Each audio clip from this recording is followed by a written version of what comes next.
கிறிஸ்துவுக்குள் பிரியமானவர்களே, கர்த்தராகிய இயேசு கிறிஸ்துவின் நாமத்தில் உங்களுக்கு வாழ்த்துதல் தெரிவித்துக் கொள்கிறேன். இந்த புதிய நாளிலும் அப்பா புதிய ஆசீர்வாதத்தினால் உங்களை ஆசீர்வதிப்பாராக. இன்றைக்கும் அப்பா உங்களோடு கூட இடைப்பட்டு பேசுகிற வார்த்தை சங்கீதம் 48 அதிகாரம் 14 வசனம். Psalms 48 chapter verse 14. இந்த தேவன் என்றென்றைக்கும் உள்ள சதா காலங்களிலும் நம்முடைய தேவன். இந்த தேவன் என்றென்றைக்கும் உள்ள சதா காலங்களிலும் நம்முடைய தேவன். சோத்திரம்.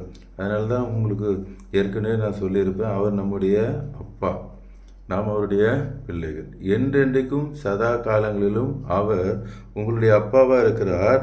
மரண பரியந்தம் நம்மை நடத்துவார். மரண பரியந்தமும் அவர் நிச்சயமாக உங்களை நடத்துவார். சோத்திரம். நாளைக்கு என்ன நடக்கும், அடுத்த நாள் என்ன நடக்கும் என்று சொல்லி கவலைப்பட்டு கொண்டு தேங்கி கொண்டு நீங்கள் இருக்கலாம். இன்றைக்கி அப்பா உங்களை பார்த்து சொல்கிறாங்க, மரண பரியந்தம் நான் உங்களை நடத்துவேன். சங்கீதம் 23 நாம் பார்ப்போம்னா, சாம்ஸ் 23 கர்த்தர் என் மேய்ப்பராக இருக்கிறார், அவர் என்னை புல்லுள்ள இடங்களில் மேய்த்து எங்கே கொண்டு போகிறார், அமர்ந்த தண்ணீரடையில் கொண்டு போய் விடுகிறார். சோத்திரம்.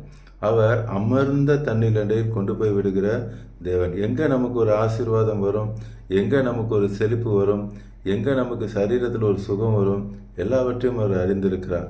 அவர் அமர்ந்த தண்ணீரில் கொண்டு போய் விடுகிற தேவனாக இருக்கிறார். ஏசாயா 43 அதிகாரம் 16 வசனம். ஏசாயா 43 சாப்டர் verse 16. குருடரை அவர்கள் அறியாத வழியில் நடத்துகிற தேவன்.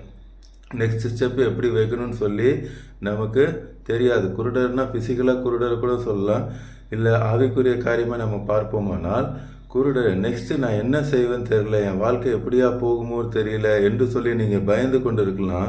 அப்பா சொல்கிறாங்க, நீங்கள் அறியாத வழியில் உங்களை நடத்துவார். அடுத்து இங்கே என்ன சொல்கிறாங்க, நான் நடத்துவேன். நெக்ஸ்ட் ஸ்டெப்பு உங்கள் வாழ்க்கையில் அடுத்த படி எப்படி வைக்கணும்னு தெரியாமல் இன்றைக்கி திகச்சு கொண்டு குழம்பி கொண்டு இருக்கிறீங்க. அப்பா சொல்கிறாங்க, நான் உங்களை நடத்துவேன். அவர்களுக்கு தெரியாத பாதைகளில் அவர்களை கொண்டு வந்து எங்கே கொண்டு வராரா, உங்களுக்கு இது வரைக்கும் இந்த ரூட்டில் போனால் தான் நமக்கு ஒரு பிளெஸ்ஸிங் வரும்னு சொல்லி நீங்கள் நினச்சிருக்கலாம். இந்த காரியத்தை இப்படி செஞ்சால் தான் நமக்கு ஒரு ஆசீர்வாதம் வரும் என்று சொல்லி நீங்கள் நினச்சிருக்கலாம். ஆனால் அப்பா சொல்கிறாங்க, உங்களுக்கு தெரியாத பாதையில் அவர் கொண்டு வருவாராம். இது வரைக்கும் இந்த பாதையிலேருந்து இந்த சைட்லேருந்து எனக்கு ஒரு பிளெஸ்ஸிங் வருமா அப்படின்னு சொல்லி நீங்கள் நினச்சி கூட பார்த்துருக்க மாட்டீங்க. அப்பா சொல்கிறாங்க, நீங்கள் அறியாத தெரியாத பாதைகளில் அப்பா உங்களை அழைத்து கொண்டு வந்து அவர்களுக்கு முன்பாக இருளை வெளிச்சமாக்குவார். சோத்திரம். உங்களுக்கு முன்பாக இருள் இருக்கிறது, அந்த இருள் எல்லாவற்றையும் அப்பா என்ன பண்ண போகிறாங்க, வெளிச்சத்தை கொடுப்பார். சோத்திரம். இருள் முன்பாக இருந்தால் நமக்கு பாதையும் தெரியாது, ஒன்றுமும் தெரியாது. அப்பா சொல்ல, நானே உங்களுக்கு வெளிச்சமாக இருக்கிறேன். இருள் பிசாசின் ஆதிக்கத்தை குறித்து இருக்கிறது. அந்த இருளானவன் பிசாசானவன் உங்களை அழிக்க வேண்டும் என்று சொல்லி என்னவாத காரியத்தை செய்து கொண்டு தான் இருப்பான். அதை அப்பா சொல்கிறாங்க, இன்னைக்கு எல்லாவற்றையும் நான் முறியடிப்பேன், எல்லாவற்றையும் முறியடித்து உங்கள் இருள் எல்லாவற்றையும் நான் வெளிச்சமாக்குவேன் என்று சொல்கிறேன். இந்த காலை நேரத்தில் உங்களுக்கு முன்பாக அது எந்த இருளாக இருந்தாலும் சரி, எந்த தடைகளாக இருந்தாலும் சரி, எந்த போராட்டமாக இருந்தாலும் சரி, எல்லாவற்றையும் இந்த காலை நேரத்தில் அப்பா உடைத்து எல்லா இருளையும் விலக்கி உங்களுக்கு வெளிச்சத்தை தருவேன் என்று சொல்லுகிறார். அடுத்து, கோணலானவைகளை செவ்வையாக்குவேன். சோத்திரம். இவ்வளோ நாள் நான் செய்த காரியம் எல்லாம் தப்பாக போச்சே பிரதர் சொல்லி நீங்கள் நினச்சிட்டு இருக்கலாம். சோத்திரம். அப்பா சொல்கிறாங்க, இவ்வளோ நாள் அது கோணலாக தான் போயிருக்கலாம், இனிமேல் பெர்ஃபெக்டாக செவ்வையாக நான் மாற்றுவேன் என்று அப்பா சொல்கிறாங்க. இந்த காரியங்களை நான் அவர்களுக்குன்னா யாருக்கு, உங்களுக்கு, இன்னைக்கு பார்த்து கொண்டு இருக்கிற உங்களுக்கு தான் அப்பா பேசிக்கிட்டு இருக்காரு. சோத்திரம். கல்லுக்கோ மண்ணுக்கோ பேசலை, அப்பா உங்கள் கூட தான் இன்னைக்கு நேரடியாக பேசி கொண்டு இருக்கிறார். இன்னைக்கு அநேக தடைகள், அநேக போராட்டங்கள் எல்லாவற்றையும் விடுதலை கொடுக்க போகிறார்.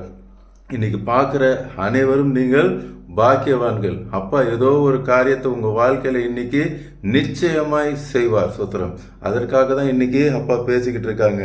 நான் அவர்களுக்கு செய்து அவர்களை கைவிடாதிருப்பேன். அப்பா சொல்கிறேன், நான் உங்களை கைவிடவே மாட்டேன். சோத்திரம். நீங்கள் நினச்சிருக்கலாம், இதோடு நம்ம கதை முடிந்தது என்று சொல்லி நினச்சிருக்கலாம். அப்பா நம்மளை கைவிட்டுட்டாரோ என்று சொல்லி நீங்கள் நினைத்து கொண்டு இருக்கலாம். அப்பா சொல்கிறார், நான் உங்களை கைவிட மாட்டேன், நான் உங்களை கைவிட உங்கள் கரத்தை நான் பிடித்திருக்கிறேன். அவர் உன்னை விட்டு விலகுவதும் இல்லை, உன்னை கைவிடுவதும் இல்லை என்று சொன்ன தேவன் உங்களை கைவிட மாட்டவே மாட்டார். எப்பொழுதும் உங்களை கைவிடவே மாட்டார். கடைசியாக ஒரு வசனம் பார்க்கலாம். யோவானுக்கு எழுதின வெளிப்படுத்தின விசேஷம், ரெவலேஷன் 7th chapter 17 verse, 7ஆம் அதிகாரம் 17ஆம் வசனம்.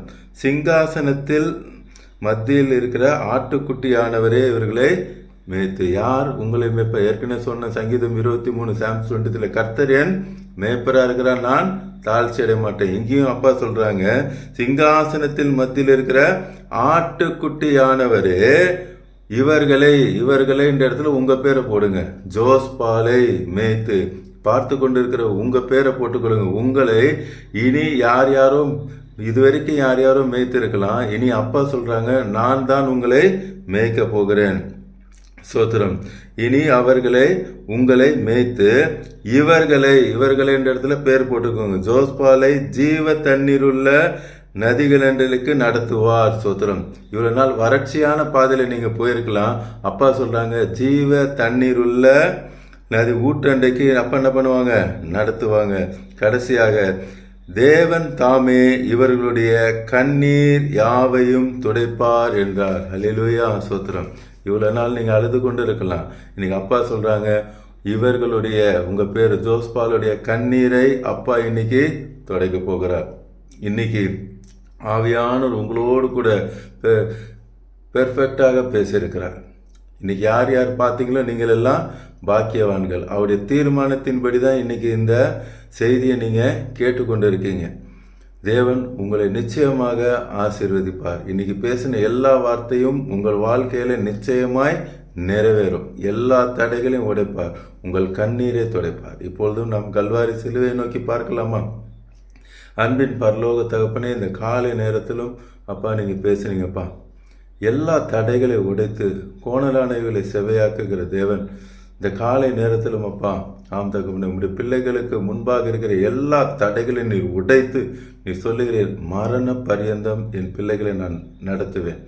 இங்கு மரித்தாலும் அடுத்த நொடி என் பிள்ளைகளை பரலோகத்துல என்னோடு கூட நான் வைத்துக் கொள்வேன் என்று சொல்லி, ஆம் தகப்பனே, நித்திய ஜீவனை நான் உங்களுக்கு அளிப்பேன் என்பதே அவர் செய்த வாக்குத்தத்தமா இருக்கிறது. Thank you Lord. குருடர்களை அவர்கள் அறியாத வழியில நடத்துகிற தேவன், இருளை வெளிச்சமாக்குகிற தேவன், இப்பொழுதும் உடைய பிள்ளைகளுக்கு முன்பாக என்னென்ன இருள்கள் இருக்கிறதோ எல்லாவற்றையும் இப்போ நீர் உடைக்கிறதற்காய், எல்லா தடைகளை இப்பொழுது நீர் உடைக்கிறதற்காய், எல்லா கோணலானங்களை உடைக்கிறதற்காய் நன்றி. Thank you Jesus. எல்லாவற்றையும் இப்பொழுது நீர் செவ்வைப்படுத்துகிறதுக்காய் நன்றி அப்பா. Thank you Lord. மரண பரியந்தம் நான் நடத்துவேன் எடுத்து. Thank you Jesus. ஆம் தகப்பனே, பெட்ல படுத்து இருந்து பெட் சோரா இருந்தாலும் சரி, படுக்கையின் மேல் வியாதியா இருந்த நான் அவர்களை குணமாக்குவேன் என்ற வார்த்தையின்படி இப்போது அப்பாவோட வார்த்தை இறங்கி வருகிறது. யாரெல்லாம் பெட் சோராக படுத்த படுக்கையா இருக்கிறீங்களோ, எஸ் லார்ட், இப்பொழுது உங்களுடைய உயிர்த்தெழுதலின் வல்லமை இறங்குகிறதற்காக நன்றி. நேற்று பேசினீர தலித் லகுமி என்று சொல்லி, ஆம் தங்கள் மரித்த அந்த மகளை, எவிரின் மகளை உயிரோடு எழுப்பினீரே, அதே வல்லமை இப்பொழுது இறங்குகிறதற்காய் சோத்திரம். உங்களுடைய வல்லமை இறங்குகிறதற்காய் நன்றி. டாக்டர்கள் கைவிட்டிருக்கலாம், முடிந்ததுன்னு சொல்லலாம், ஆட்டில் இத்தனை பிளாக் இருக்கு, இனி அது ஓபன் ஆகாது, அவ்வளவுதான் என்று சொல்லியிருக்கலாம். இப்பொழுது அப்பாவோட உயிர்த்தெழுதலின் வல்லமை இறங்குகிறது. கல்லான இருதயத்தை எடுத்து போட்டு நவமான சதையான இருதயத்தை தருகிற தேவன் இப்பொழுது இறங்குகிறார். பெற்றுக்கொள்ளுங்க. இப்பொழுது சர்வ வல்லமுள்ள தேவனுடைய வல்லமை இறங்குகிறது. மரித்தோரை உயிரோடு எழுப்புகிற அந்த வல்லமை இப்பொழுது இறங்குகிறதற்கான சுகத்தை பெற்றுக்கொள்ளுங்கள் என்று சொல்லுகிறார். வறுமையில இருக்கிறவங்களுக்கு, தரித்திரத்தில் இருக்கிறவங்களுக்கும் இப்போ சொல்ற, நான் எல்லா தரித்திரத்தையும் கல்வாரி சிலுவையில் சுமந்து விட்டேன், இப்பொழுதே விடுதலை பெற்றுக்கொள்ளுங்கள் என்று. ஆம் தகப்பனே, ஒரு வறுமையிலிருந்து நீர் விடுதலை கொடுக்கிறதுக்காக ஸ்தோத்திரம். இன்னும் என்னென்ன ப்ராப்ளத்தோடு உடைய பிள்ளைகள் இருக்கிறார்களோ எல்லாவற்றிலும் இன்று ஒரு ஜெயத்தை நீர் தருகிறேன். எதற்காக இப்பொழுது கண்ணீர் விட்டுக்கொண்டு இந்த ஜெபத்தை கேட்டுக்கொண்டு இருக்கிறார்களோ, உடைய வார்த்தையை கேட்டுக்கொண்டு இருக்கிறார்களோ, இன்னைக்கு அவங்களை பார்த்து தப்பா சொல்றீங்க. உன் கண்ணீர் யாவையும் தேவன் துடைக்கிறார். இன்று உங்களுடைய கண்ணீரை அப்பா துடைக்கிறாங்க. எல்லா கண்ணீரை இப்பொழுது துடைக்கிறார். Thank you Jesus. நன்றி அப்பா. நீர் கொடுத்த விடுதலைக்காய் ஸ்தோத்திரம். கொடுத்த விடுதலைக்காய் ஸ்தோத்திரம். இனி நீ அழுது கொண்டிரா என்ற வார்த்தை இன்னைக்கு எல்லா கண்ணீரையும் நீங்க தொடச்சிட்டீங்க. இனி அப்பா ஏசப்பா, நீங்க உடைய பிள்ளைகளுக்கு மேய்ப்பரா இருந்து நீங்களே நடத்த போறீங்கப்பா. எல்லா கோணலையும் செவையாக்க போறீங்க. இந்த நாள் முழுவதும் உங்களுடைய பிரசன்னம் உங்களுடைய பிள்ளைகளோடு கூட இருந்து இந்த நாள் முழுவதும் நீர் ஆசீர்வதிக்கிறதுக்காக ஸ்தோத்திரம். அவர்களை செய்கிற வேலைகள் எல்லாவற்றையும் அப்பா நீங்கள் வாய்க்க செய்கிறதுக்காக நன்றி செலுத்துகிறேன். இந்த கருத்தில் ஒப்பு கொடுக்குறேன். குடும்பத்தை ரட்சித்து ஆசீர்வதிக்கிறதுக்காக ஸ்தோத்திரம். இயேசுவின் நாமத்தில் ஜெபிக்கிறேன் நல்ல பிதாவே. ஆமென் ஆமென். தொடர்ந்து பாருங்க, அப்பாவோட வார்த்தையை கேளுங்க, அநேகருக்கு ஷேர் பண்ணுங்க. எல்லாரும் ரட்சிக்கப்படட்டும், ஆசீர்வதிக்கப்படட்டும். God bless you all. Praise the Lord.